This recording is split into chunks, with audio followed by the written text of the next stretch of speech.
Silent killer గా పేరొందిన sugar ఈ రోజు ప్రపంచవ్యాప్తంగా కోట్లాది మందిని ప్రభావితం చేస్తున్న వ్యాధి. ఆందోళనకరమైన విషయం ఏమిటంటే చాలా మందికి తమకు డయాబెటీస్ ఉందనే విషయం కూడా మొదటి దశలో తెలియదు. మరి అసలు షుగర్ ఎందుకు వస్తుంది, ఇది మన శరీరంలో ఏమి చేస్తుంది, దీన్ని ఎలా నివారించవచ్చు ఇప్పుడు తెలుసుకుందాం. మనం తినే అన్నం, రొట్టె, పండ్లు, బంగాళాదుంపలు వంటి ఆహారం జీర్ణమైన తర్వాత గ్లూకోజ్ అనే చక్కెరగా మారి రక్తంలోకి చేరుతుంది. ఈ గ్లూకోజ్ మన శరీరానికి ప్రధాన శక్తి వనరు. కానీ ఈ శక్తిని ఉపయోగించాలంటే అది రక్తం నుంచి కణాల్లోకి వెళ్ళాలి. ఇక్కడే ప్యాంక్రియాస్ కీలక పాత్ర పోషిస్తుంది. ఇది ఇన్సులిన్ అనే హార్మోన్ ను విడుదల చేస్తుంది. ఇన్సులిన్ ను ఒక తాళం చెవిగా ఊహించుకోండి. ఇది కణాల తలుపులు తెరిచి గ్లూకోజ్ లోపలికి వెళ్లేలా చేస్తుంది. అప్పుడు మాత్రమే మన శరీరానికి అవసరమైన శక్తి అందుతుంది. కానీ శరీరం తగినంత ఇన్సులిన్ తయారు చేయకపోయినా లేదా కణాలు ఇన్సులిన్ కు సరిగా స్పందించకపోయినా గ్లూకోజ్ రక్తంలోనే పేరుకుపోతుంది. ఫలితంగా రక్తంలో బ్లడ్ షుగర్ లెవెల్స్ పెరుగుతాయి. ఈ పరిస్థితినే డయాబెటీస్ అంటారు. డయాబెటీస్ లో ప్రధానంగా రెండు రకాలుంటాయి. మొదటిది టైప్ 1 డయాబెటీస్. ఇందులో శరీరం దాదాపు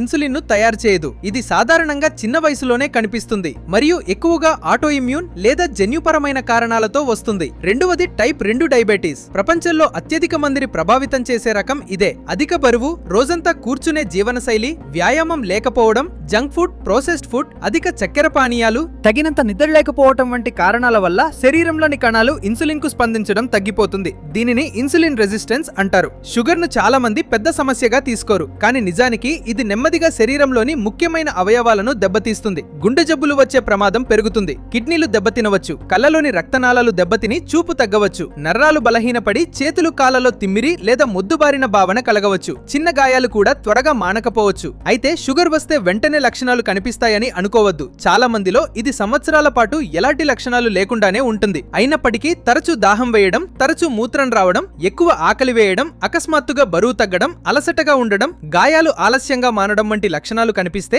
తప్పకుండా బ్లడ్ షుగర్ టెస్ట్ చేయించుకోవాలి. మంచి విషయం ఏమిటంటే ముఖ్యంగా టైప్ 2 డయాబెటీస్ ను చాలా వరకు నివారించవచ్చు లేదా నియంత్రించవచ్చు. రోజు కనీసం 30 నిమిషాలు నడవండి లేదా ఏదైనా శారీరక వ్యాయామం చేయండి. మీ ప్లేట్లో కూరగాయలు, పీచు ఎక్కువగా ఉండే ఆహారం, పప్పులు, సంపూర్ణ ధాన్యాలకు ఎక్కువ ప్రాధాన్యత ఇవ్వండి.